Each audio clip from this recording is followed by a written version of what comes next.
Hello, everybody, and welcome to Today on Display. I'm your host, Sarah Pribis, and welcome to the show. Seriously, welcome. This show, this is a safe space, unlike real space, which I gotta say, doesn't seem too safe. Billionaires these days are super eager to get there, but me, I think I'll hang back. You know, where I don't have to wear a giant suit to protect myself from extreme heat, cold, UV radiation, no gravity, and, I don't know, no air. But you do you, boo. Tonight, we're going to kick things off with our app du jour, aka our display tip of the day. Next, we'll shine a light on some of our favorite in-app content with our Creator Spotlight. And today, we want to introduce you to visual artist Roy Schroeder from the Netherlands. Then, it's time to chat with wine expert Sandra Giebord. And finally, we'll go head-to-head in some trivia where you could win up to $10,000. It's all happening here in the app. And what is this app all about? What is this app all about? I'm asking you. Okay, I am going to imagine that you all just said, getting paid to post. And what should you be posting? Yes. That is right. Original content. So, folks, here is your tip of the day about original content. Now, when we refer to original content at display, we mean that you yourself must create the work you post. So whether you post photographs, drawings, paintings, or similar, you must make that art yourself. So if you're promoting a business, a service, or other work of your own, and you haven't created all of your own content, you must have permission to use the images that you post. All users must abide by the Digital Millennium Copyright Act, the DMCA, because you are profiting from the content that you're posting and you're making money from it. So the content must be your own. So use this as an opportunity to get creative. Here are some great examples of original content. Let's take a look at some of our favorites within the display app. Look at these. These are awesome.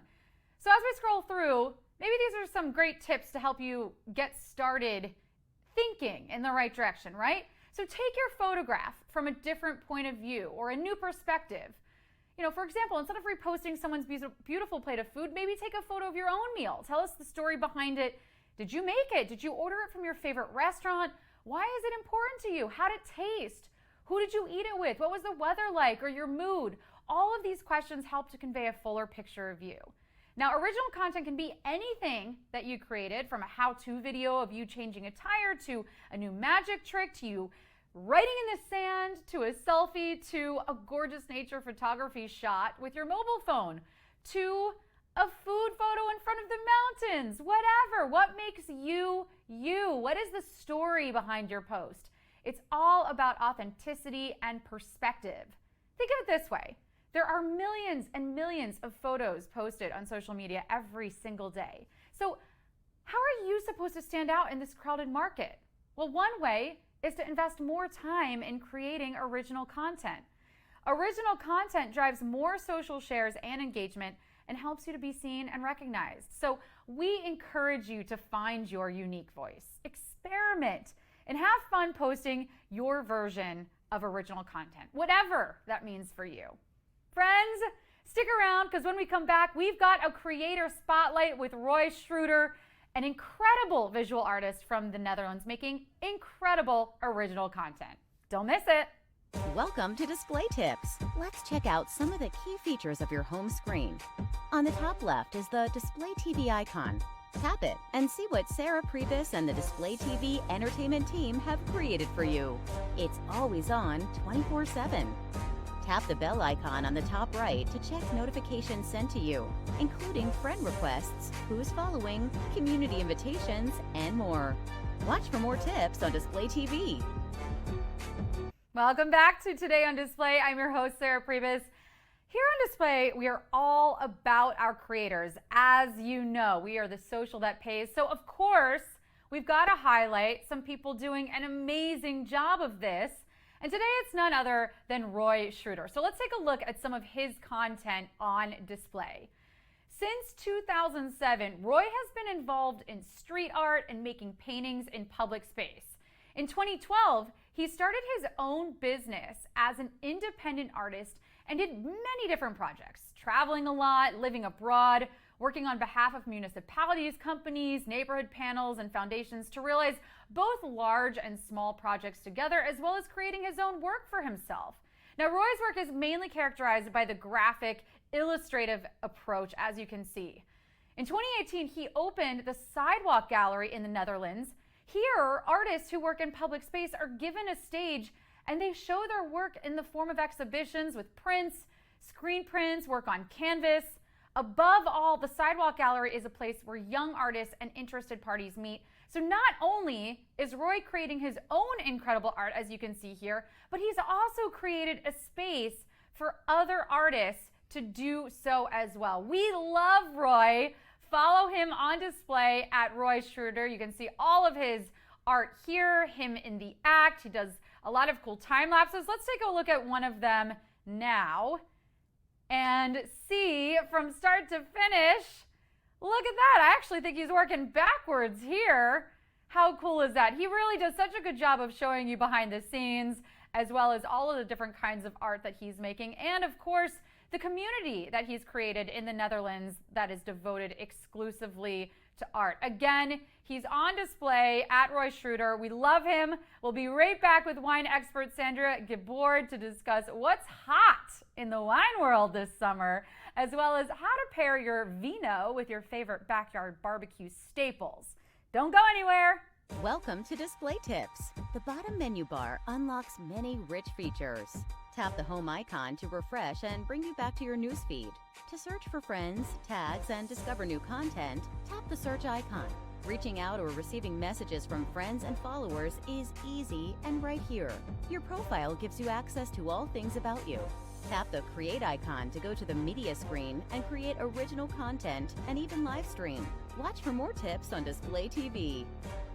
Welcome back to Today on Display. I'm your host, Sarah Pribis, and our guest today is wine expert Sandra Gebord. Welcome to the show. Thank you so much. Thanks so much for being here. I'm very excited. All right, summer wines, right? It's summer and it's time for fresh, wonderful wines. Yeah, so before we get into hot summer wines and of course how to pair with your backyard barbecue, tell me a little bit more about yourself and sort of how you got into the wine space. Well, it's funny, nobody gets into wine by accident. Everybody gets into it because of passion, and that's really. And I got a passion for it very young. I was interested in wines. I lived out in California. I started doing my education there, and I always said, most women my age wanted to buy shoes. I bought wine, so and then I started writing and started doing corporate events, and that's really where it really took off. And I've been doing it for 2 decades now. Wow! So, I mean, did you ever take any wine courses, or were you sort of self-taught by tasting and learning that way? I got my education right at the sources, at the vineyards. So I built my relationships with them. I started doing marketing with them, and there's so many people in the wine industry that's where you get your best education, is with the winemakers, in the crush, learning right from the source. It's been great. I mean, and one of the things that you're known for is taking complicated wine lingo and sort of making it accessible and fun to everyone. So what are some ways that you do that? How, if there are people watching right now who are like, I'm super into wine and I don't really know where to start. Do you have any top tips for them and sort of where to get started? Yeah, that's great, because we all get in a rut. Everybody gets in the wine rut. You go to the store, right, and you know exactly where your bottle is. That means you're in a rut. When you go in there and you're like, I'm just going to go get my bottle, or you're like, oh, I know what Sarah's bottle is, and I know what my brother likes to drink, and everybody's got their signature wine. So you need to, get out of the rut a little bit, and it takes some exploration, and it really takes pick a country, pick 2 whites and 2 reds. Think about those, right? Pick another country, 2 whites and 2 reds. So you have to work your way through and find your palate. I love that. I love that. So you've been featured in Forbes, Cheddar, all kinds of stuff. You have a book. I have a book coming out. Yeah. Now, what is the focus of this book? So again, I love to match wines with moods and situations. So what I did is I divided the book into seasons, because how you eat and how you entertain is very different in July than it is in January. So it's spring, summer, fall, and winter, and I've got the varietals to go with each one of them, and some recipes and just situations. I mean, there's always times you walk into the wine shop and you need a solution. You're going in there going, all right, I'm doing a barbecue this weekend. I got to get wine for that. Oh, I want to get someone a gift. I got to get wine for that. Okay. You're always walking in there thinking, I need wine for this. So my book is going to help give solutions for that. I love it. Excited. When can we expect to see it? October. October. Ooh, okay. So since you're a woman in the know, obviously, as we can already tell from this, I want to know what's trending in wine this summer. Keep us in the loop. Tell us what we should look out for. There's total trends. So about 8-9 years ago, rosé. Rosé became the summer wine. Like everybody was drinking rosé. Rosé all day. Rosé all the way. Yep. So now the new trend in that whole rosé thing is going to sparkling rosé.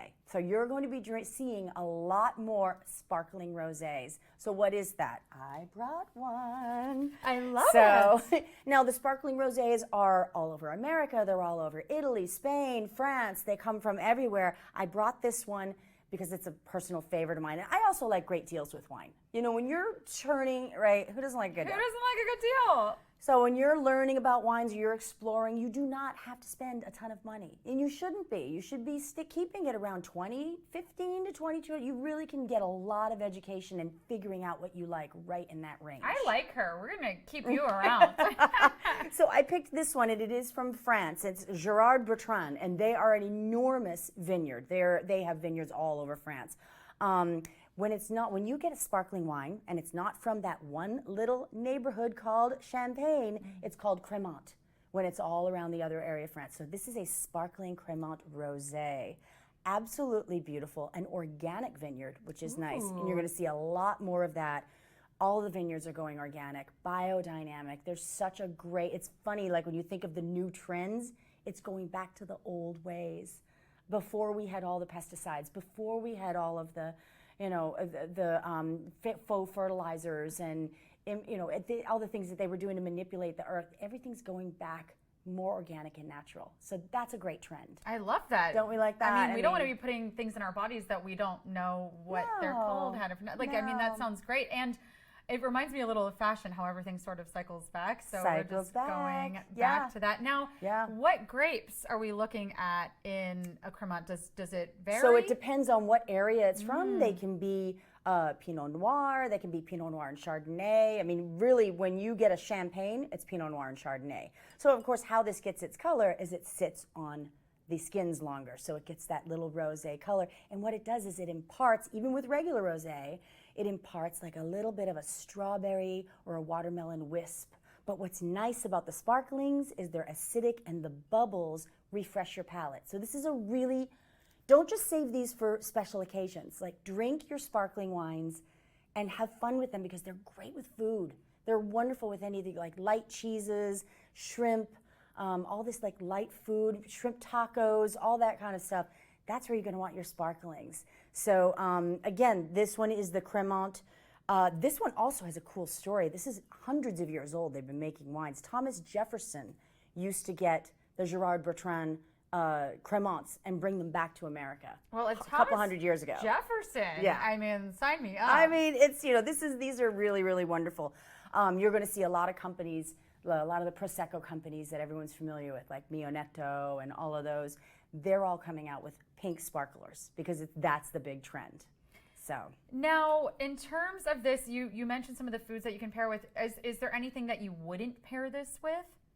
You know what? Anything sparkling, I drink sparkling with everything. I just love it. I think it's a great food wine. Proseccos and cavas and champagnes and all of them, they're just wonderful. Drink them nice and cold, around 45 degrees.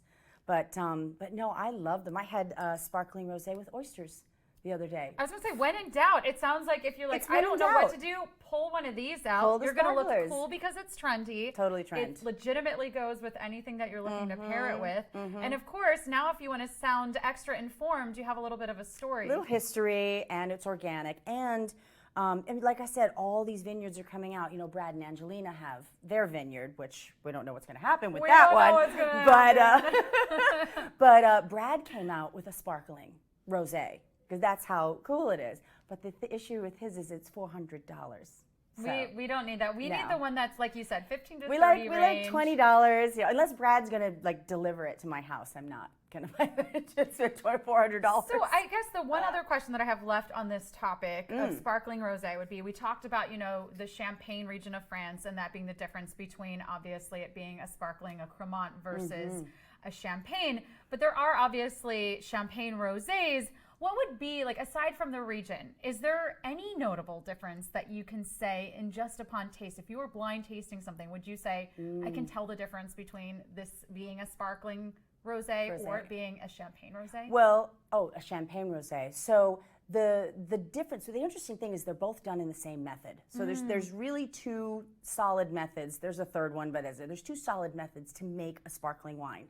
And how you do that sparkling wine is the second fermentation process in the French ones and in the traditional Champagne method is they do it in the bottle. They put the yeast in the bottle, they cork it, they let that fermentation happen. Then they, what's called disgorge, which doesn't sound very flattering. They disgorge it, and then they cap it up and put it this way for us, and then it's ready.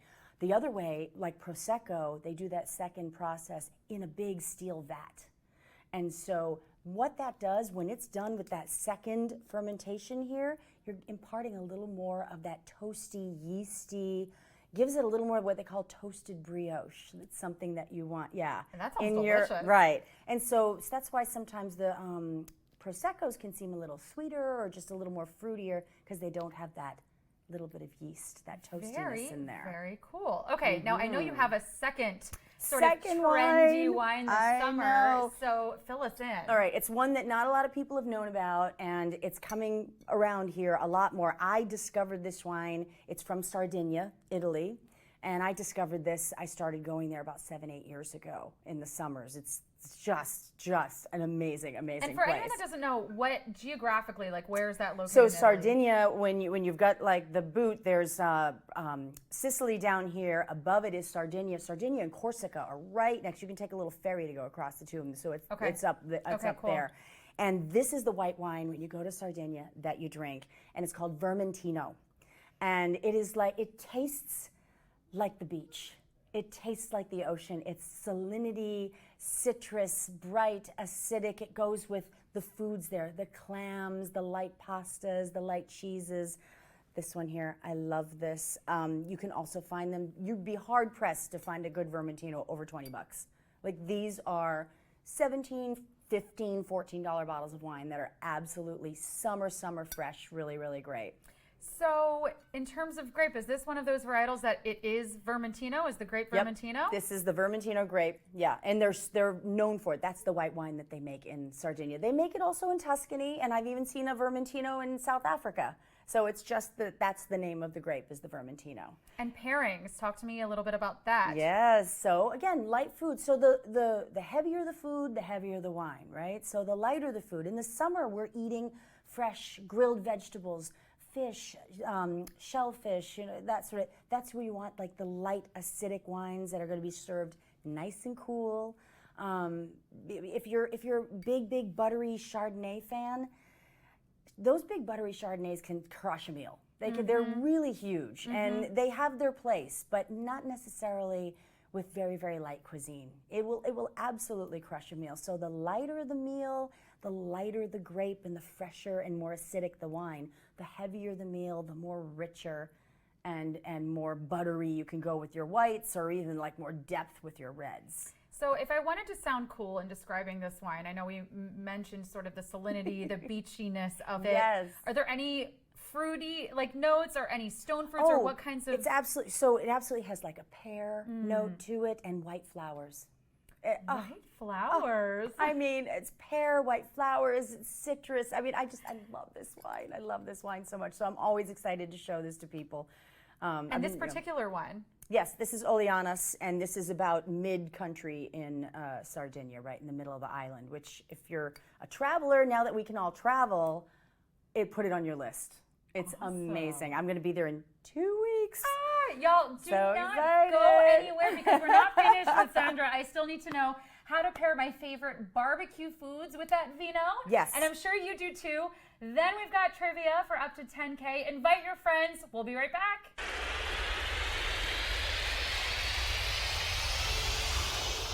I'm feeling away, I just might lose my mind. starting to feel like you're a waste of time. I'm chasing a feeling that I can't define. Let's go. Ain't no comparison, not to be arrogant. When you this good, you don't worry about narratives. Fuck your opinion, the fact is we wanna know one day they all wanna stop and they stare at us. Whoa, rings only, big trophy, big bag, brinks only, ayy. Brinks only, how they got rich and turned into my big homie, ayy, big homie, how they got rich and turned into my big. If you believe in making money, let me hear you say hell yeah. Now let me holler at your partner. I spit this game, bend your ear for a minute. Now quit complaining about how you can't spend it, cause you ain't. Welcome back, y'all. I'm here with wine personality. I'm calling you a personality now because you are.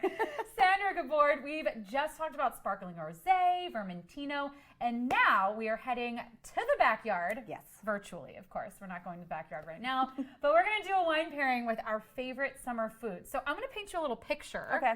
We're gonna talk through it, and then I want you to give me a wine or several wines that I could pair. And that you can pair. I know you had mentioned prior even some reds, because a lot of times we think summer, we're like, oh, some of those reds need to be off the table, but I know that's not the case, so I'm excited to hear a little bit more about that. So we're gonna start off.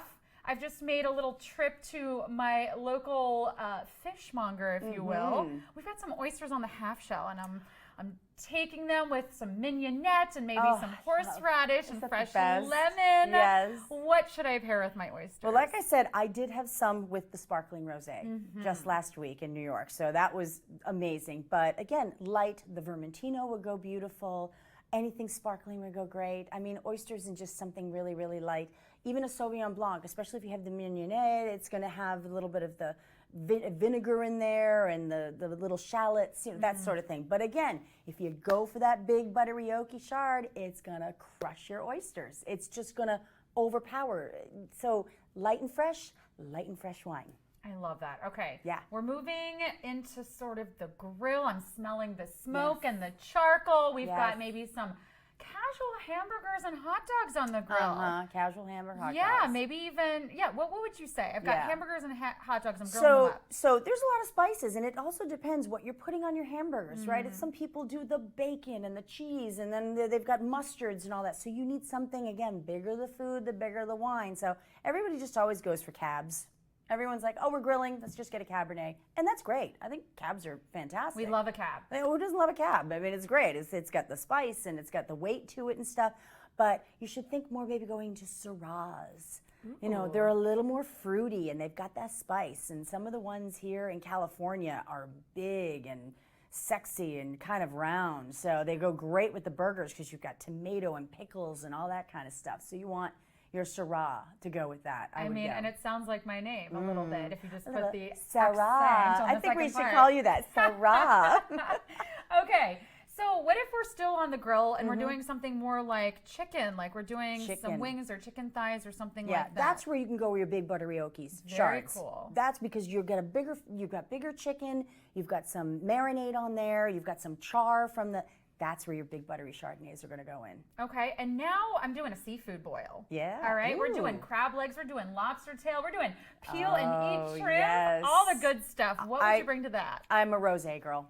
I think a rosé. I really do. But you know, we're talking a lot about like my personal things and what I like, but one thing that I think we can do with red wine in the summer, first of all, and I always encourage people, don't drink your red wines too hot.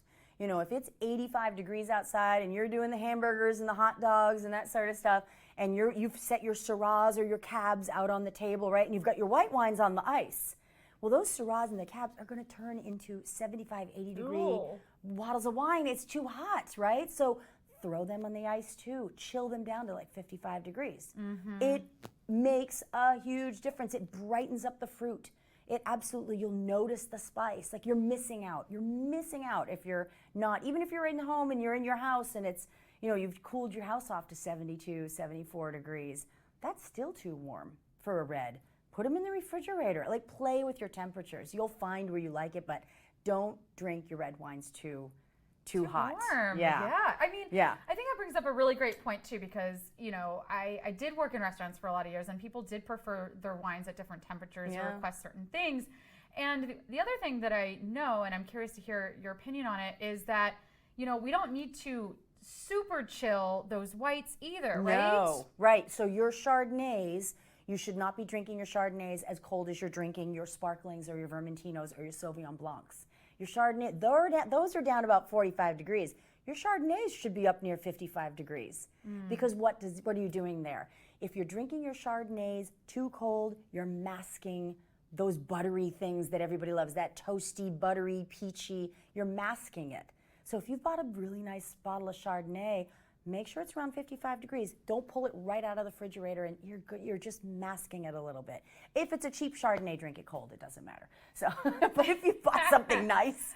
I mean, at the end of the day, this is all, I think, the point here that you're making, and I love this, is explore, experiment, discover what you like. Because there's no one right way to do something. It's about figuring out what works for you and what your taste preference is. It's true, and it's also, you might open a bottle of wine on a Wednesday and put it, even your reds, cork them, put them back in the refrigerator, taste it on Saturday, and be like, oh, I like how it tastes now, other than Wednesday, because it's opened up more, it's gotten a little air to it, it's, so you have to play with your wine. I mean, foods aren't the only things that are better as leftovers, right? No, you've got to play with your wine. And then to the one other thing that I'm real excited to talk to people about this summer is, what is the one red wine that people overlook or don't know about that they should be drinking nice and chilled?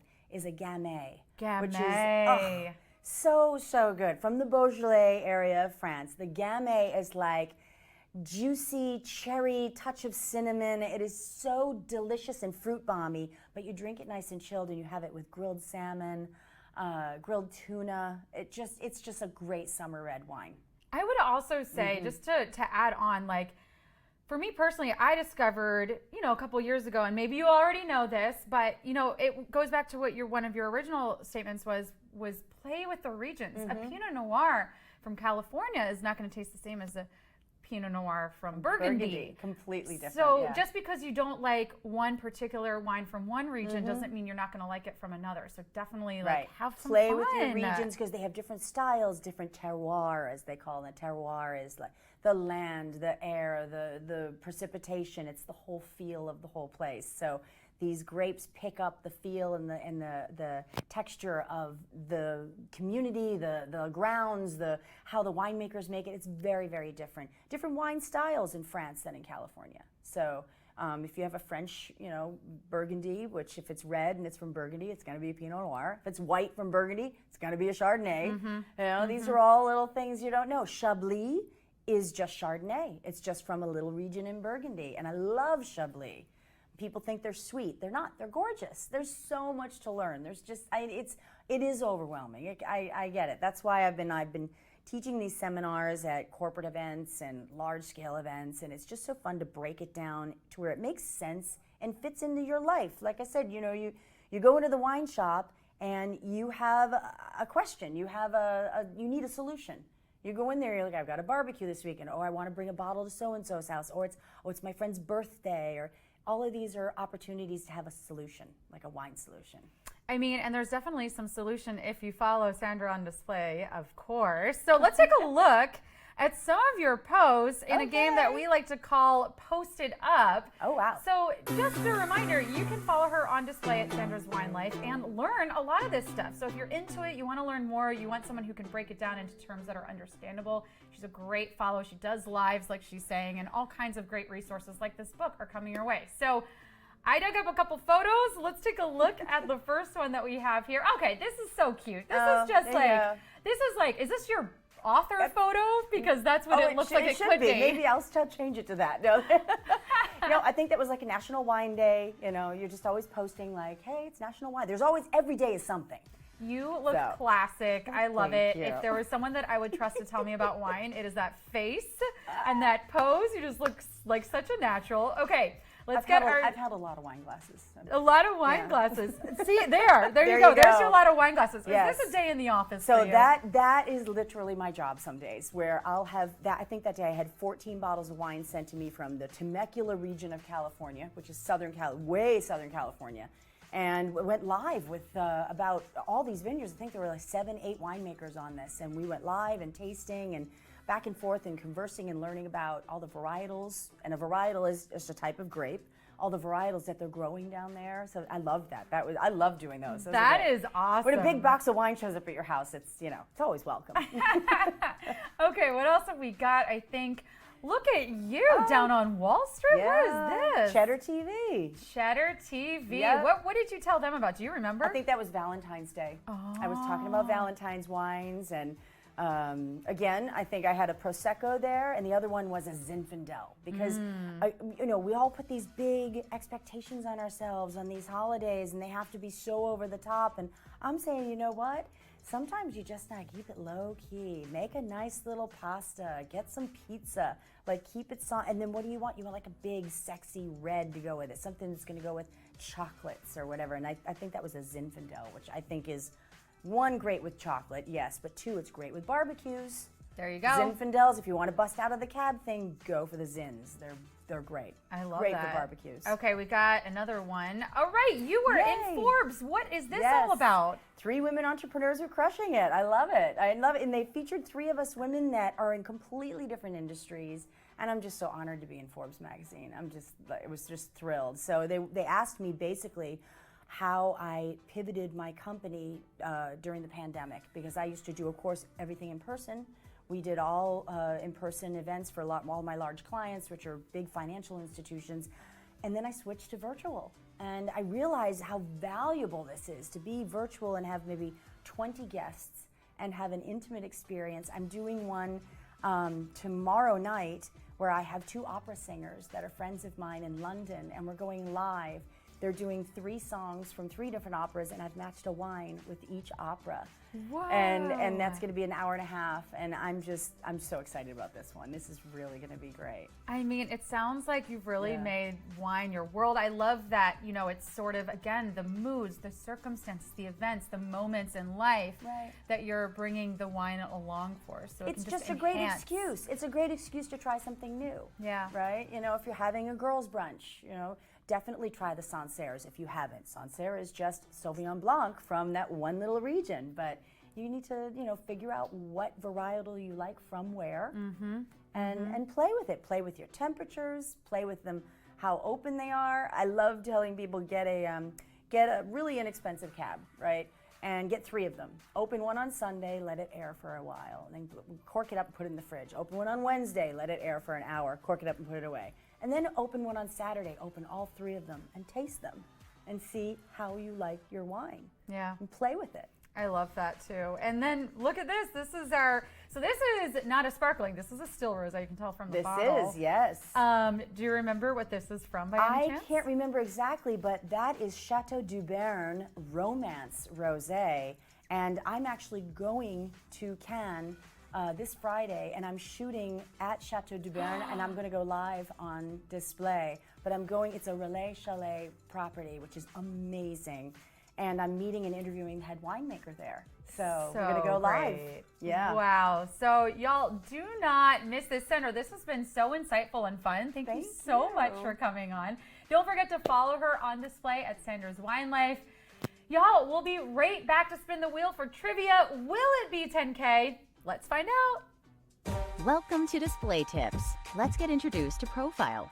Tap the profile on bottom right of screen. Here, you can personalize your display experience. Tap the pencil icon to edit your profile picture, cover photo, basic user info including contact, and link to your other social media accounts. Select your preferred language, identify top friends and family members. You can also create and manage your communities here. Watch for more tips on Display TV.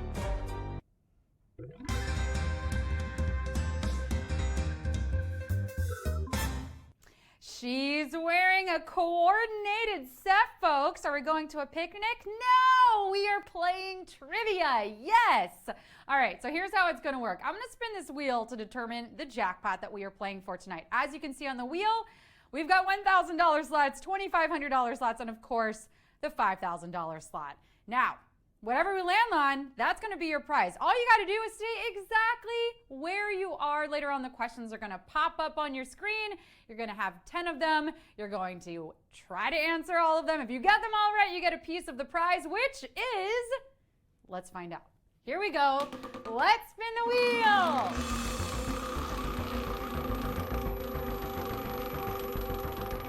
Throw your guesses in the chat. That's your first trivia question. What do you think it's going to be? Here we go, here we go, here we go, here we go, here we go. I smell big money. We're playing for $2,500.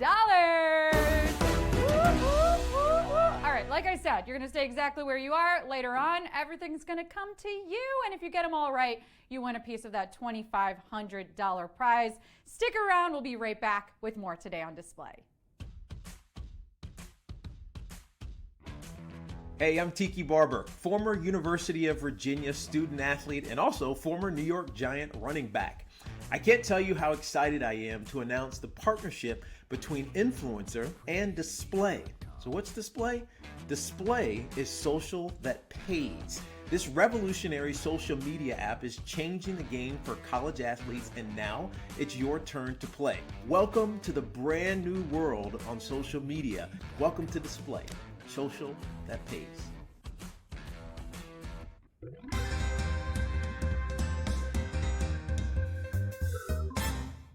Thanks for sticking around. I always say it, but you know what? You did it.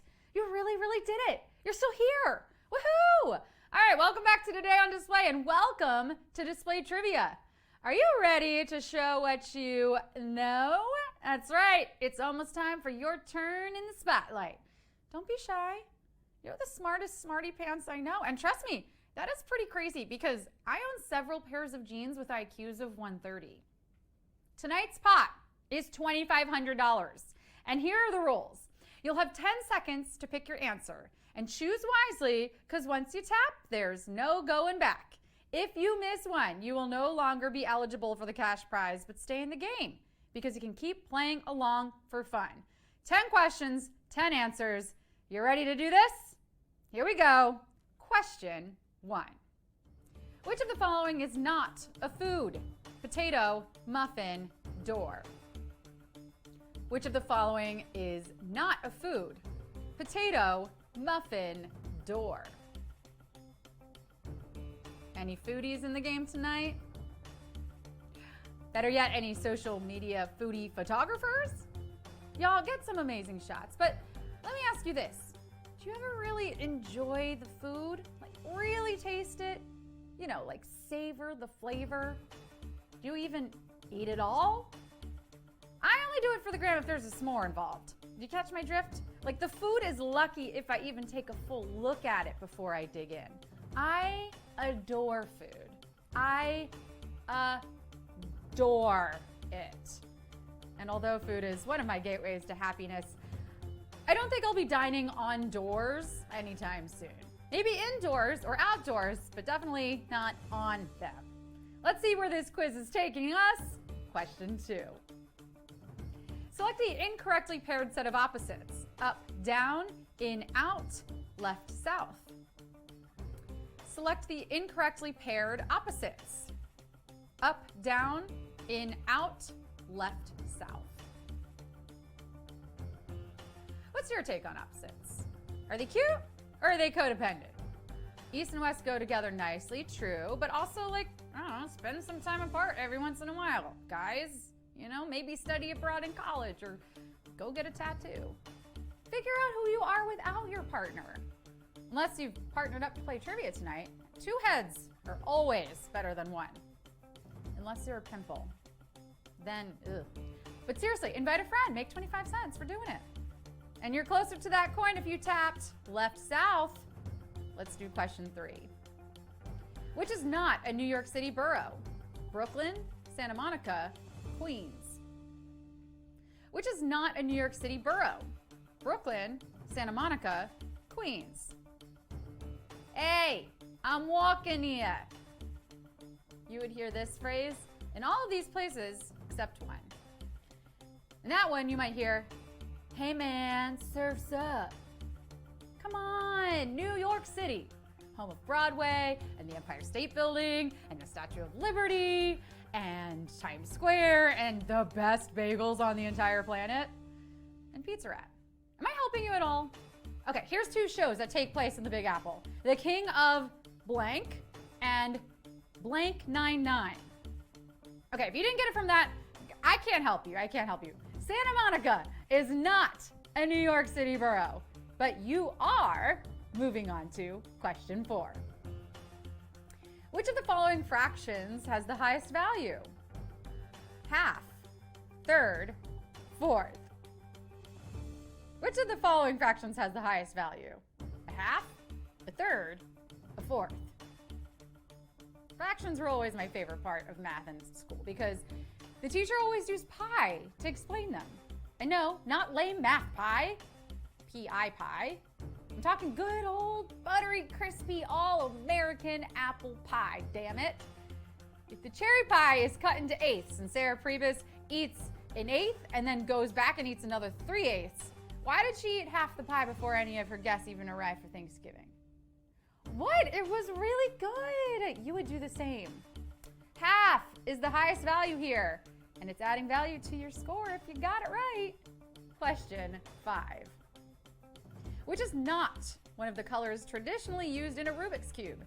Orange, blue, purple. Which is not one of the colors traditionally used in a Rubik's Cube?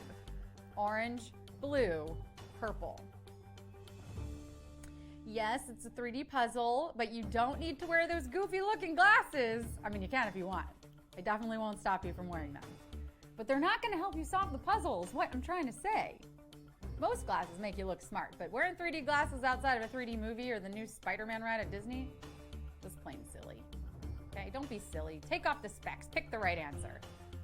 Mr. Erno Rubik's trusty cube has 6 sides in red, blue, green, white, orange, and red. If you can solve one, I'm sure you got this right. I'm sure you got it. No purple. Q6. The tallest structure in the world is located in what city? Shanghai, Dubai, Abu Dhabi. The tallest structure in the world is located in what city? Shanghai, Dubai, Abu Dhabi. That's fun to say. This structure is so tall. How tall is it? Well, it's over 2,000 feet tall, which means it's almost half a mile tall. That's not even a skyscraper at that point. No, forget scraping. That is a full-on gouge. Poor Sky didn't even stand a chance against the Burj Khalifa, which means Khalifa Tower. And yes, Wiz Khalifa is a great rapper, but we did not name this one after him. Hang in there, Wiz. The tower's coming, it's coming. Dubai is where you'll find this building. And question 7 is where I'm gonna catch up with all of you. Let's do it. George Clooney guest starred in an episode of Friends as a character with what profession? Barista, mechanic, doctor. George Clooney. Do you remember what he did? What profession on Friends? Barista, mechanic, doctor. In TV, this is sometimes called a crossover. And because I'm scared of vampires, I always keep a cross under my bed. Also garlic. Always garlic, yeah. But that might be because you never know when you'll be in the mood for spaghetti. Which might imply that I also keep fully cooked pasta under my bed. What? You have to be prepared for anything. But be still, my beating heart, because when this episode comes on, I always forget that former ER star George Clooney is about to make us all feel better as Dr. Michael Mitchell. Looks like you're all in tip-top shape to continue into the next question. Let's do it. All of the following bands were fronted by left-handed musicians except Crosby, Still and Nash, Nirvana, the Beatles. All of the following bands were fronted by left-handed musicians except Crosby, Stills and Nash, Nirvana, the Beatles. Ambidextrous is what you call someone who uses both hands. And hey, Ma, look, is what you call out when you're using no hands. Ma, look, no hands. Wait, no.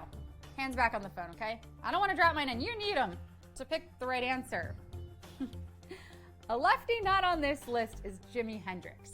Sometimes he also used his teeth to play guitar, so I'm not really sure what you'd call them except freaking badass. Kurt Cobain and Paul McCartney were lefties. Neither Crosby, Stills or their other bandmate Nash played left-handed. Did you nab the answer? If so, I'll catch you red-handed in Q9. In its iconic 1956 iteration, the National Broadcasting Corporation's logo was used to highlight what? The network's business division's color programming, a landmark special. That iteration, which one? The network's business division's color programming, a landmark special. You gotta love a good TV logo showing up in the bottom right-hand corner of your screen every few minutes to remind you what's on. Although it's not nearly as passive-aggressive as the Netflix pop-up mid-episode that asks if you're still watching. Look, Netflix, no news is good news, okay? If you haven't heard from me, I'm probably still on hour 7 of the Great British Bake Off. And you best be minding your own business, okay? TV has certainly come a long way in the past half century when this peacock logo first debuted. And although in the 80s, during its reinvention, it represented the 6 network divisions, in the 50s, what better way to display your new color programming than with the multicolored bird known for showing off? Speaking of showing off tonight, check out all my display bees, because it's time for the final question. Here we go. Question 10. Of the following, which animal comes first in the Chinese zodiac? Horse, ox, dog. Of the following, which comes first in the Chinese zodiac? Horse, ox, dog. According to Chinese legend, all the animals ran a race to determine their order in the zodiac. And the first 12 who made it got to be guards of heaven. Okay, cool prize, I guess, but no thank you. Like, yeah, I just ran all the way to heaven. I think maybe I'd like a statue of myself, or like at the very least a cake, or even just like a seat. I guess the reward for work is always more work. Because if you get this question right, you got just a few more to go before. No, actually, this is the last one. So I guess not more work, right? All right, let's talk about this. The first animal to make it was the rat, followed close behind by the ox. No bull here. That's it. You did it. You came, you slayed, you displayed your knowledge, and you got paid. We'll see you tomorrow, same time, same place, with a whole new round of trivia and, of course, a brand new dress or set. What? Yeah, because I mean, that's why you watch, right? For the outfits? Just, yeah, nod your heads. Yes, yes. Shout me out in the chat. Shout you out in the chat. How did you do? Good display bees. Yes. Thank you so much for hanging out with me tonight. I'll catch you tomorrow on display. Performing exclusively on display. Hot Boy Mafia.